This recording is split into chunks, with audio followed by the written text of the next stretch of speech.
অন্তর্বর্তীকালীন সরকারের প্রধান উপদেষ্টা অধ্যাপক ডক্টর মোহাম্মদ ইউনূসের সঙ্গে ফোনে কথা বলেছেন পাকিস্তানের প্রধানমন্ত্রী শাহবাজ শরীফ। এ সময় অন্তর্বর্তী সরকারের প্রধান উপদেষ্টা হওয়ায় ডক্টর মোহাম্মদ ইউনূসকে অভিনন্দন জানান তিনি।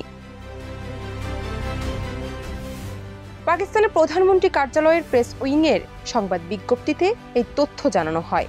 বাংলাদেশে পাকিস্তান হাইকমিশনের ভেরিফাইড ফেসবুক পেজে সংবাদ বিজ্ঞপ্তিটি প্রকাশ করা হয়। এতে বলা হয়েছে, পাকিস্তানের প্রধানমন্ত্রী শাহবাজ শরীফ শুক্রবার বাংলাদেশ সরকারের প্রধান উপদেষ্টা অধ্যাপক মোহাম্মদ ইউনূসের সাথে টেলিফোনে কথা বলেছেন।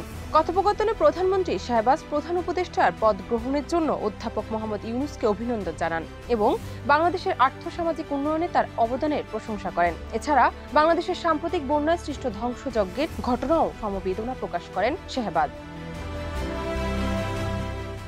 প্রেস বিজ্ঞপ্তিতে বলা হয়েছে, বিভিন্ন ক্ষেত্রে বর্ধিত সহযোগিতার মাধ্যমে দ্বিপাক্ষিক সম্পর্ক পুনরুজ্জীবিত করার গুরুত্বের উপর জোর দেন শাহবাজ শরীফ। পাকিস্তান ও বাংলাদেশের মধ্যে ঐতিহাসিক ধর্মীয় সাংস্কৃতিক বন্ধন উল্লেখ করে প্রধানমন্ত্রী শাহবাজ উভয় দেশের বাণিজ্যিক সম্পর্ক, সাংস্কৃতিক আদান প্রদান এবং উভয় দেশের জনগণের মধ্যে যোগাযোগ আরও জোরদার করার বিষয়ে গভীর ইচ্ছা প্রকাশ করেন। ফোনালাপে উভয় নেতা একমত হন, পাকিস্তান ও বাংলাদেশের জনগণের অগ্রগতি ও সমৃদ্ধির জন্য ঘনিষ্ঠভাবে কাজ করার প্রয়োজন রয়েছে।